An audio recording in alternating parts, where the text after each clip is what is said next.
আগে আমি ভাবতাম মানুষকে ভালোবাসা দিলে উল্টে ভালোবাসা পাওয়া যায়, কদর মানুষ বোঝে। কিন্তু এটাই সত্যি যে যাকে যত বেশি দেবে, যাকে যত বেশি আপন করবে, সে ততই তোমার থেকে ডিটাচ চলে যাবে।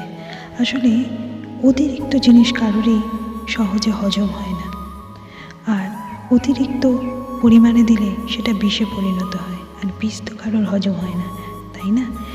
তাই যে যেমন তাকে তেমনই করা উচিত কিছু ক্ষেত্রে, কারণ যুগটাই অন্যরকম।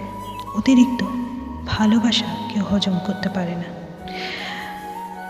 ধ্রুব সত্য। মাধুরী চ্যানেল তোমাদের সঙ্গে আবার দেখা হচ্ছে অন্য কোনো দিন, অন্য কোনো ভিডিওতে। ভালো থেকো বন্ধুরা, ভালো রেখো প্লিজ, পাশে থেকো। তোমাদের এই পাশে থাকাটা অনেকটা মোটিভেট করে দ্বিতীয় ভিডিওতে যাওয়ার জন্য। টাটা।